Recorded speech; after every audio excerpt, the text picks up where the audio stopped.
Okay, so we want to introduce the Vietnam War today, but in order to do that, we need to go back. So we don't want to start with the Vietnam War. We want to give the Vietnam War a little bit of context.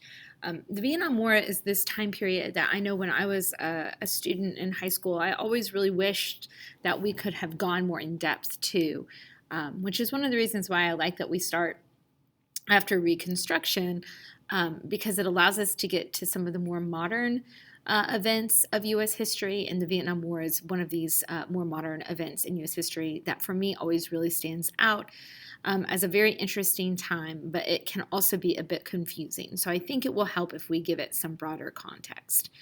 We have to remember the idea of containment. This concept that was first articulated in George Kennan's long telegram, this doctrine of containment that Truman uses. Eisenhower and Kennedy will also find containment to be an important idea. Containment is the idea that you have to, or you should, keep communism from spreading. So you contain it where it is. So we're not going to go in and fight a war with the Soviet Union. George Kennan, who laid out the idea of containment, believed that the Soviet Union would eventually destroy itself, right? That it would collapse eventually, as long as as long as its political philosophies, right, the ideas of communism were not allowed to spread. So you contain communism. And so if you notice, when the United States does intervene militarily, it is not in the Soviet Union, it is to stop the spread. So think about the Korean War, right? We want to stop the spread of communism into South Korea. In Latin America, there are a series of interventions. We're going to talk specifically in a second about Cuba. We want to stop the spread. That's the goal. And in Vietnam, we want to stop the spread of communism south. So today, we're not going to get into the ins and outs of Vietnam yet. We're going to talk about the Berlin Wall, but we're going to start with Cuba, the Bay of Pigs, and the Cuban Missile Crisis, just to give this concept of containment a little bit of a broader context. So here are some terms that we want to know. The presidents that we'll talk a little bit about Eisenhower, but mostly Kennedy today, at least. Leaders of the Soviet Union like Nikita Khrushchev are going to be important. The Cuban leader Fidel Castro, all the way through the Tet Offensive, which we'll get to later on, of course, when we get into Vietnam. Things that we need to be able to do: explain, analyze, and assess. So make sure you're pausing and reading through these. Okay, so Kennedy is going to come to office, and Kennedy is going to be a very big fan of a sort of foreign policy response to the Soviet Union that he called a flexible response. So instead of just building up nuclear weapons, although he does that too, he wants to make sure that we focus on conventional weaponry as well, so that we can go in and fight these smaller conflicts in the name of containment without having to just say, well, we'll nuke you if you get out of line. There's more targeted responses. It's a flexible response. So it's increasing military spending on non-nuclear options, such as more troops, more ships, more artillery. He also creates a special forces branch known as the Green Berets, and he will still invest in nuclear weapons. He triples the number of nuclear bombs in the U.S. arsenal. He also focuses on economic and humanitarian tactics in order to contain communism. So, for example, in Latin America, are the conditions of poverty in Latin America lending themselves to the adoption of communist ideas? Kennedy and others said yes. So if we go in and economically bolster Latin America, if we have a humanitarian mission in Latin America, like with his establishment of the Peace Corps, if we have that mission in Latin America, would that help or prevent them from turning to communism? Of course, the increased presence of the United States in Latin America during the Cold War also leads to increased resentment towards Americans in Latin America, towards North Americans, right, towards the United States and Latin America. This is a really great political cartoon. You see Kennedy and Khrushchev both sitting on the H-bomb, hydrogen bombs, their fingers literally on the button. Both of them nervous, though, neither wanting to blink. And that's what we're going to see when we move into the Cuban Missile Crisis in a minute. Here's where we're sending foreign aid, and of course foreign aid means money, but it can also mean weapons, in some cases like in South Vietnam, troops. So you can see that we are really focused on this idea of containment in any way that we can. JFK's 1960 campaign, and remember he's running against Richard Nixon, stressed the need for the U.S. to move forward with vigor and determination. Kennedy argued that during the Eisenhower years, America had lost ground in the Cold War struggle against communism. He pointed to the new communist regime under Fidel Castro in Cuba and said that there was now a, quote, missile gap that left the U.S. nuclear missile force inferior to that of the Soviet Union. And so the first goal of Kennedy would be to build up the nation's armed forces. And we talked about how he did that through flexible response, and he also tried to address the missile gap through by tripling the U.S. nuclear arsenal. And as it says in that little blue box, it says Kennedy increases the defense spending by $6 billion. In 1959, so the situation in Cuba that Kennedy's referencing is this. Cuban revolutionary Fidel Castro, who's pictured there, succeeded in overthrowing the regime of Batista. Initially, the U.S. attempted to cultivate good relations with Castro. However, it soon became clear that the Cuban leader was determined to nationalize land held by U.S. citizens. And by U.S. citizens here, it's really referencing U.S. corporations, specifically people like Dole, the Dole Corp. Enforce radical reform measures and accept Soviet economic and military aid. So essentially what's happening here is that after Fidel Castro overthrows Batista, he comes to power and he seeks out a quick alliance with the Soviets. He makes it clear that he's communist by nationalizing land, and a lot of Cubans begin to flee. And they go to the United States because Cuba's only about 90 miles away from Florida, right?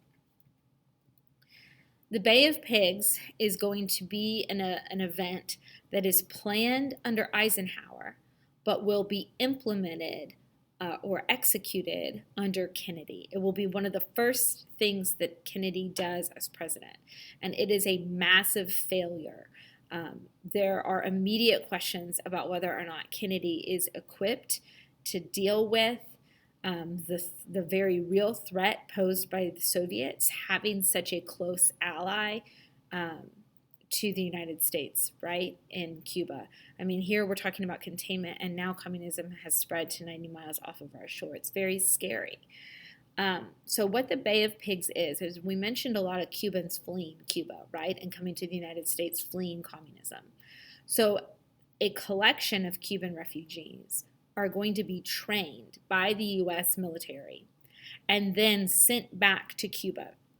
The idea is that they will land on the beach at the Bay of Pigs is what the name of the area is. That's why it's called the Bay of Pigs invasion.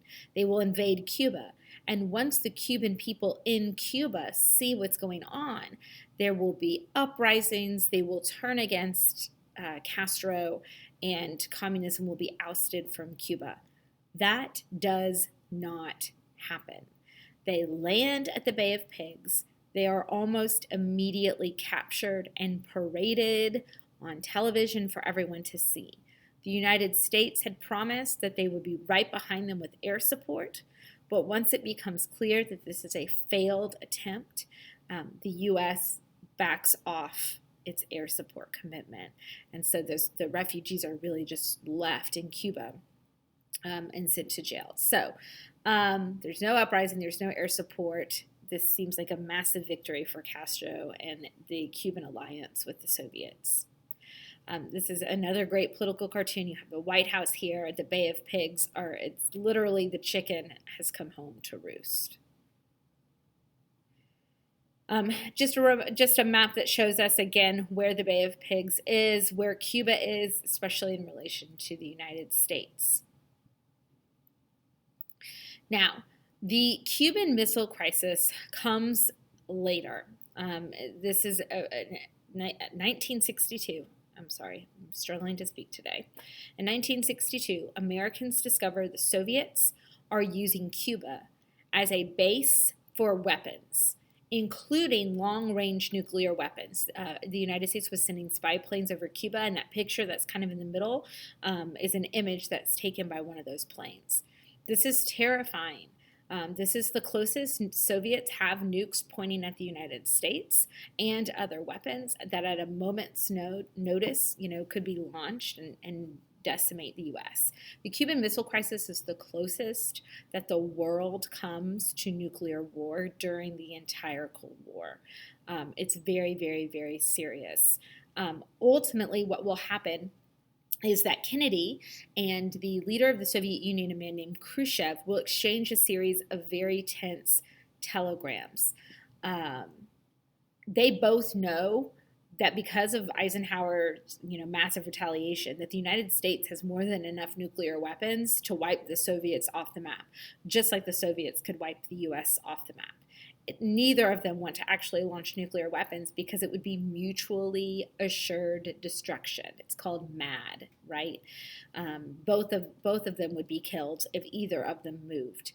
The problem is that the Soviet Union has some warring factions, and it's unclear if Khrushchev is completely in control of the decision making.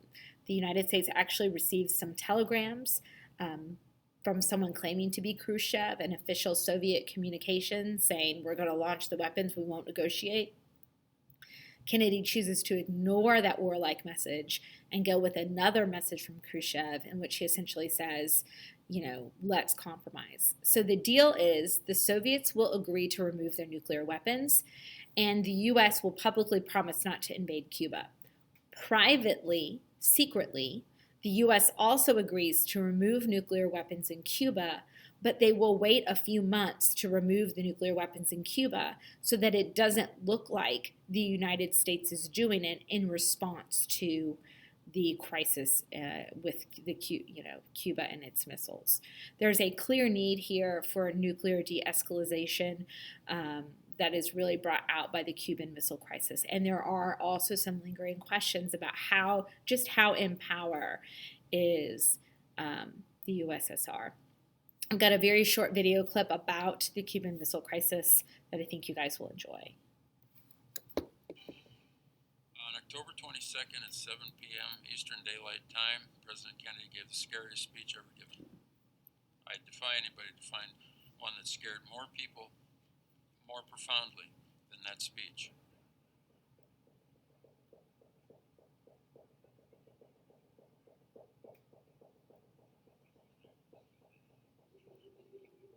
We knew it was going to be about Cuba. It was going to be about Cuba, and it was not going to be good.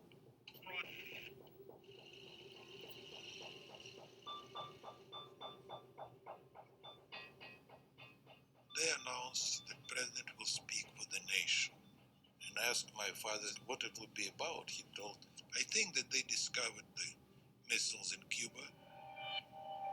Up until that moment, they thought they had gotten away with the secret deployment and implementation of these missiles in Cuba. But at that moment, this plan is exposed. He asked the members of the Soviet leadership to come to Kremlin, and there they waited what the president would say. If they declare invasion, it will be very dangerous. They all expect that Kennedy would announce an attack. And what Khrushchev says during that session is really interesting. He is not his normal flamboyant, we will bury them kind of guy. He says, well, we will respond if they attack, but that might mean a big war. And you can see that he is really grappling with the possibility of a real nuclear war. Within the past week, unmistakable evidence has established the fact that a series of offensive missile sites is now in preparation on that imprisoned island. To halt this offensive buildup, a strict quarantine on all offensive military equipment under shipment to Cuba is being initiated. I tried to put some language in the speech that indicated that we were prepared to do what we had to do if we had to do it, but we preferred the blockade, which in effect put the ball in Khrushchev's court. It shall be the policy of this nation to regard any nuclear missile launched from Cuba against any nation in the Western Hemisphere as an attack by the Soviet Union on the United States, requiring a full retaliatory response upon the Soviet Union. Pretty chilling line. And these actions may only be the beginning.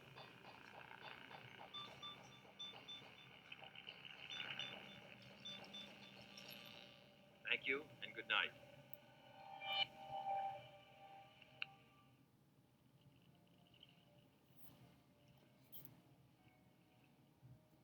It's pretty terrifying. So shifting gears a little bit, I also want to talk to you about efforts to contain communism in the 50s and the late 50s, early 60s, and in Germany in particular. So as far back as 1958, Khrushchev was ready to sign a peace treaty that would put western zones of Berlin under the control of East Germany. And in order to understand this, we have to go back and remember what the situation is with Germany after World War II. So remember that when it came time to liberate Germany from Nazi control, right? Defeat Germany, subsequently liberating it. You had two massive movements of men. One from the west and one from the east. And the Easterners were the Soviets. And they are marching, because they're allies, right? And they are marching into Germany from the east. And the Allies, led by the United States, are marching in from the west. And that's it. That's the final push to remove the Nazis from power. Okay. So at the end of the war, you have both sides still in Germany. Soviets occupying cities in the east, Westerners led by the United States, so we're just going to say the U.S., occupying cities in the west.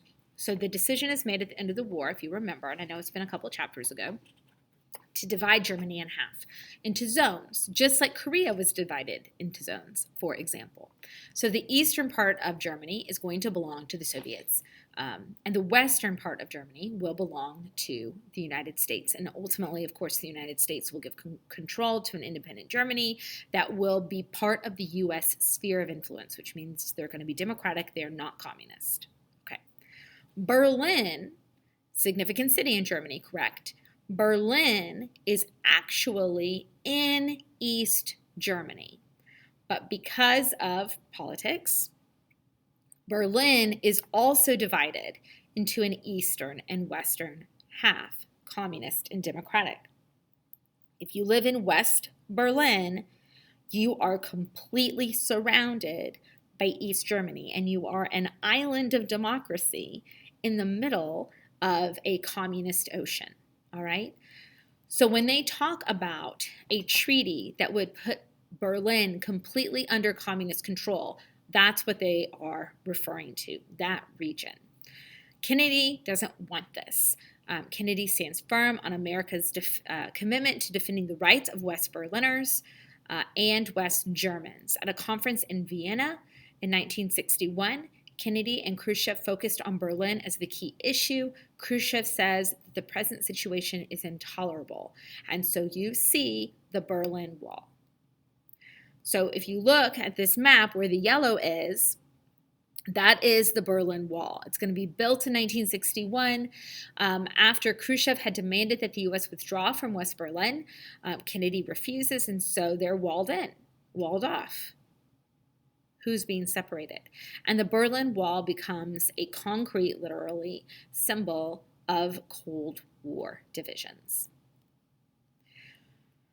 As we look forward in the next few days to a more in-depth conversation about Vietnam, I want us to consider this graphic of the domino theory of the spread of communism. So we understand, hopefully, the idea of containment, right? So what happens if communism spreads? Well, one thing falls, then the next thing falls, and the next thing falls, just like a domino, right? So China fell in 1949. Then North Korea is recognized as a result of the Korean War in 1954. Then we have communist forces in North Vietnam, also in 1954. So do you see the dominoes were falling? And unless the United States, it is believed, physically stands between communism and democracy, then those dominoes will continue to fall until, guess what? The United States is the last domino. Okay, so the domino theory and containment are very much related together and are very much the reason why we enter the Vietnam War or the Vietnam, conflict in the beginning while we are involved at all. So that's where we're headed. That's where we're going. I will see you guys back here to continue this conversation soon.